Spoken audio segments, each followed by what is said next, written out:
Bonjour les amis. Alors je viens d'arriver au bateau. Laurent va me rejoindre un petit peu plus tard. On va bosser sur le moteur. Et là en attendant, moi je vais m'occuper de la pompe de cale. Et je suis très contente parce que je vais vous montrer un truc. Donc ça c'est la cale avant du bateau. Et j'ai vraiment plus d'eau à cet endroit-là. Donc tout ce qui vient de l'avant, ça a l'air d'être résolu. Vraisemblablement, j'ai plus d'eau qui rentre. Et à l'arrière ici, et ben il y a beaucoup moins d'eau, ça n'a rien à voir, vous voyez, c'est diminué par à mon avis, il reste plus qu'un tiers par rapport aux entrées d'eau qu'il y avait hier.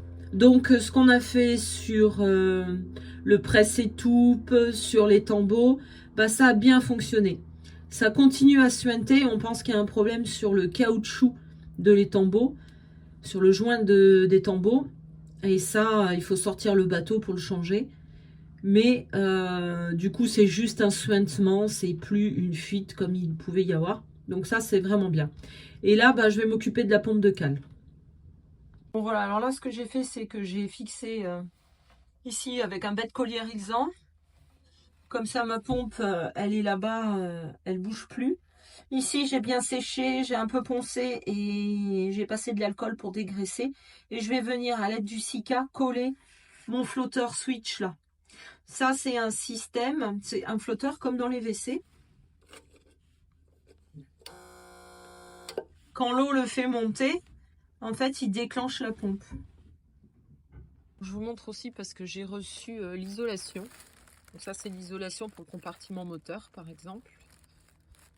C'est autocollant. Voilà. Et donc je l'ai sous forme de plaque ou sous forme de rouleau. Donc ça je suis contente, elle est épaisse, c'est bien. En revanche, j'ai reçu, je pense que celle-là, c'est celle qui était prévue pour l'intérieur du bateau. Là, bah, je suis pas contente parce que carrément, c'est hyper fin. C'est pas avec ça que je vais limiter la condensation, hein. Au niveau de la qualité, bah, je pense que ça va être difficile à nettoyer. C'est un peu poreux. Enfin, c'est pas que c'est pas poreux, mais c'est pas vraiment lisse. Et du coup, bon, par contre, c'est inifugé. Enfin, c'est pas inifugé, mais ça brûle pas. Il y a du retard au départ de feu, là. Je sais plus comment on appelle ça. Bon, je suis un peu perplexe là pour celui-là. Je suis pas vraiment satisfaite. Par contre, celui-là, ça a l'air bien. Là, je suis contente. Et voilà, Lolo qui vient d'arriver. Eh bien, bonjour tout le monde. Et bonjour à toi. Merci, bonjour. Bonjour le bateau. Bien envie, tant qu'il n'y a pas de vent, Ouais. très peu, Ouais. puisqu'ils ont prévu des vents un peu plus violents, qu'on mette la grande voile, la voile d'avant, l'enrouleur. Ça roule ma poule. Allez, c'est parti. On a commencé à déplier la voile. Donc là, Lolo, tu es en train de passer dans la gorge. Oui, le gorge, guindon. c'est Le ça. guindon qui va monter, on va le hisser. Le guindon, c'est le bord de la voile là qu'il a dans les mains. Voilà, ici, là. Voilà. Voilà, Et ce ça, il bord-là. va glisser dans une gorge. Comment tu sais si tu prends la gorge de bâbord ou de tribord? Fais pas, il n'y a pas d'importance. C'est pas important, ok. Voilà, et moi j'ai un bout dans les mains que je dois tirer pour hisser la voile. Et Lolo la guide dans le guindon.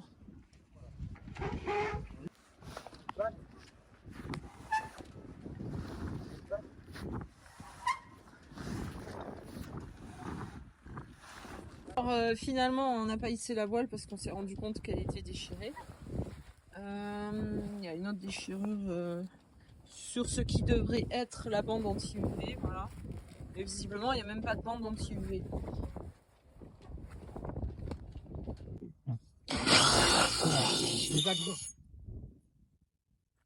Sans forcer.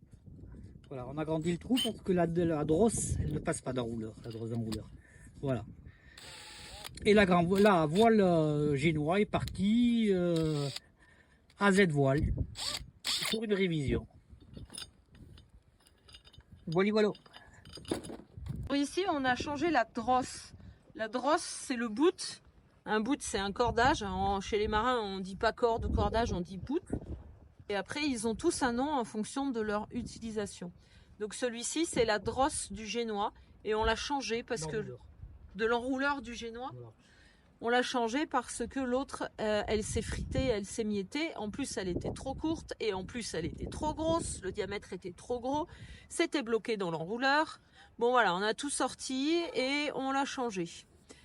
Et comme vous a dit Laurent, bah, la voile, elle était abîmée. Donc, on l'a amenée en réparation. Et ça devrait me coûter dans les 250 € la réparation de la voile. Alors ici, on a enlevé la housse et on va hisser la grande voile pour mettre les lattes, vérifier l'état et puis raccorder les écoutes, non c'est des drisses de riz, c'est ça? Des drosses de riz.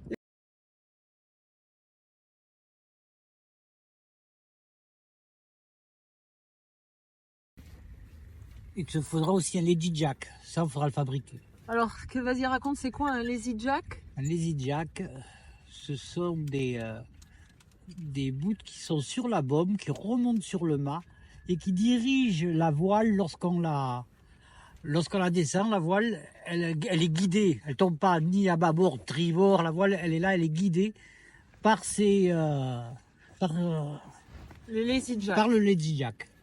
Voilà. Là, Lolo est en train de mettre en place le Cunningham de grande voile, c'est ça? Le Cunningham, ça permet, il n'y en a pas sur tous les voiliers, hein. Ouais. Ils le faisaient dans le temps, maintenant on met des baumes fixes sur le mât.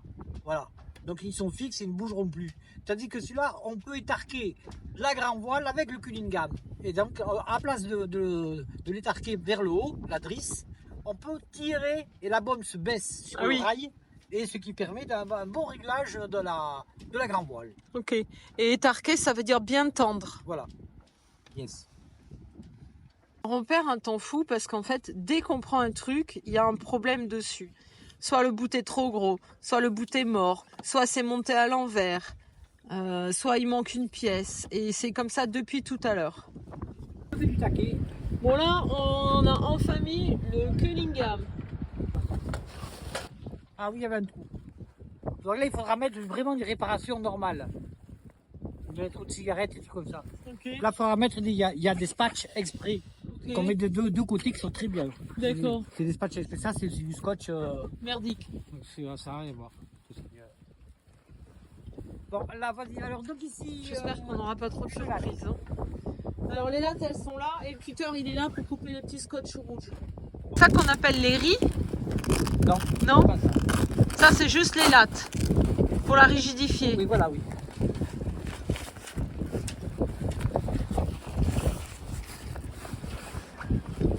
Bon, voilà, vous avez compris, on va mettre les lattes. Il faut que j'achète une bombe de téflon pour mettre dans le... Sur les coulisseaux de grand voile. Ah, on dit coulisseau. À l'avant, c'était guindant? Non, ça c'était... Non, mais ça, c'est quand même un guindant. Ah, d'accord. Le guindant rentre dans le coulisseau. Les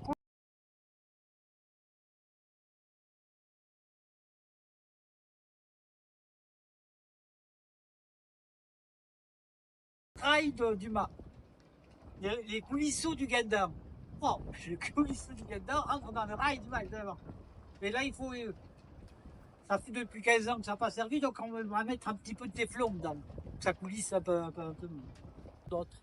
Ah, il y a les protections de la latte qui sont cassées. Voilà, elles sont vieillottes, quoi. Et vous avez remarqué, il y a une bande rouge, enfin bordeaux sur ma voile. Et en fait, tous les accessoires sont de cette couleur-là. Et c'est pour ça que j'ai fait un logo dans les tons que vous avez vus sur la chaîne, parce que c'était pour assortir voilà, au bateau. Parce qu'en fait, mon paddle, il est vert et bleu. Et moi, je voulais mettre du vert et bleu, mais bon. Voilà, le bateau, il n'était pas d'accord. Bon, là, avec le blanc, c'est... Ah non, alors c'est petit le trou là. Qu'est-ce que dans la boîte. Là-bas, on a étarqué la voile.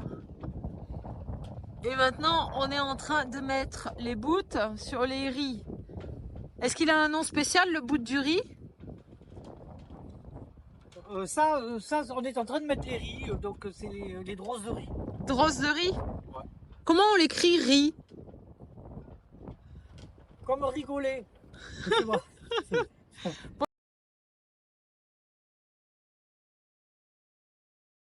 Alors, le joint est mort ici sur le filtre à eau, donc il va falloir le changer. Et on a donc une fuite sur le filtre à eau. Voilà, donc on peut... Je vois, ça va couler de là.